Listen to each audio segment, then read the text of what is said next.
মানুষের জীবন কি নির্মম, কি কষ্টের, কি বেদনাদায়ক তা তৌহিদুল ইসলামকে না দেখলে বোঝার মতো নয়।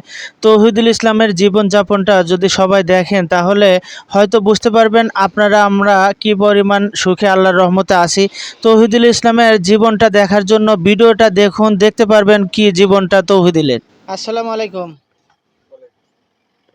ভালো আছেন ইনশাল্লাহ?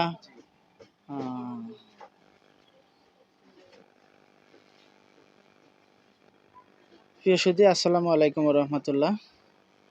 আমি চলে এসেছি আমাদের এক দিনী ভাইয়ের বাড়িতে, সিরাজগঞ্জ জেলার রায়গঞ্জ উপজেলার সোনাখাড়া ইউনিয়নের ভুয়ট গ্রামে চলে এসেছি ইনশাল্লাহ। দেখতে পাচ্ছেন আমাদের দিনী ভাইয়ের বাড়িটা, তার বাড়িতে চলে এসেছি। ওইটা কি টয়লেট না? এটা হচ্ছে তার টয়লেট। আর সে যে ঘরে থাকেন সেই ঘরটা হচ্ছে এই ঘরটা। আমরা চলে এসেছি কিন্তু সেই ভাইটাকে একটুখানি দেখার জন্য আর তার সাথে একটু কুশল বিনিময় করার জন্য ইনশাল্লাহ। সে কেমন আছে, কোন হালতে আছে, কি অবস্থায় আছে। কারণ আমাদের দিনের পথে সে যেহেতু নতুন শুভ আগমন করেছে, অল্প কিছুদিন হয় সে আমাদের দিনের পথে এসেছে, তাই তার সাথে একটু কথা বলবো, আপনাদেরকে সে কথাগুলো শোনানোর চেষ্টা করব ইনশাল্লাহ।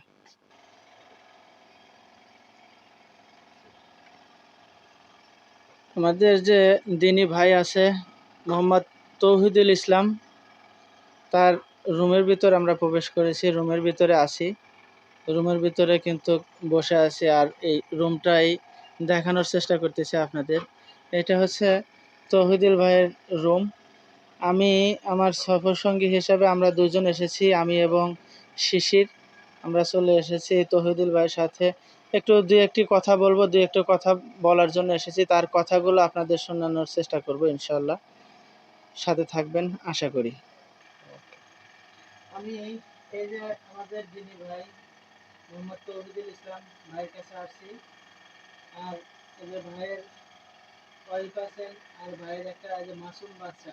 আসো তো, তাহলে মনে আমার কাছে এসো। হ্যাঁ, আম্মুর কাছে তো থাকছে, আব্বুর কাছে তো থাকছে, এখন আমার কাছে একটা দেখো। তোমার নাম কি একটু বলো তো, জোরে বলো। ফাতেমা খাতুন, তাই না? আর আপুর নাম কি, আপনার নাম কি? মোসাম্মদ খাদিজা খাতুন। ওটা হচ্ছে মোসাম্মদ খাদিজা খাতুন। সে এই যে আমাদের তৌহিদুল ভাই আছে, যে তৌহিদুল ভাইয়ের ওয়াইফ। আর এটা হচ্ছে তার মেয়ে মোসাম্মদ ফাতেমা খাতুন। আমি চলে এসেছিলাম ভাইয়ের কাছে। এখন ভাইয়ের কাছে আমি দু একটা কথা জিজ্ঞেস করবো। আপনি তো মুসলমান হয়েছেন, এটাকে আপনাকে কেউ জোর করে করেছে? জি। আপু সত্যি কথা বলেন, জোর করে তো কেউ করায় নাই, ইচ্ছা মতো হয়েছেন তো? আপনাকে তো কোনো চাপ প্রয়োগ করতেছে যে তুমি মুসলমান হয়ে থাকো বা এই করো, আপনার ইচ্ছা। কারণ আপনার ইচ্ছা মতো আপনি ধর্ম পালন করতে পারবেন, এখানে কোনো জোরের কোনো স্থান নেই। আপনার কোনো জোর বা চাপ নাই তো? জোর চাপ নেই। এখানে মুসলমান আগে কি হয়েছে আপনাদের এই পরিবারের মধ্যে? আগে আপনি হয়েছেন, আপনি কয়দিন আগে হয়েছেন? এই 10 দিন। 10 দিন আগে ওনাদের, ওনাদের 10 দিন আগে আপনি হয়েছেন, তারপরে ওনারা হয়েছে। ওনারা হয়েছে কয়দিন? ওনারা 6 দিন। আচ্ছা 6 দিন, তার মানে 16 দিন হয়ে গেল।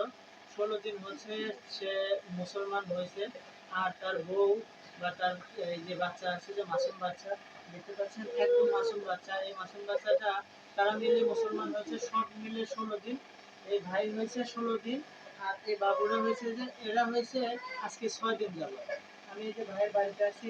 আপনি যে মুসলমান হয়েছেন, এটা কি শুধু কালেমা করে, নাকি আপনি কোনো উকিল টুকিল যে কোডে করা আছে ওটা একটু দেখতেছেন যে আসলে আপনি সত্যিকার মুসলমান হয়েছেন কিনা? একটু দেখবো, যদি কষ্ট মনে না হয় তাহলে একটু দেখি।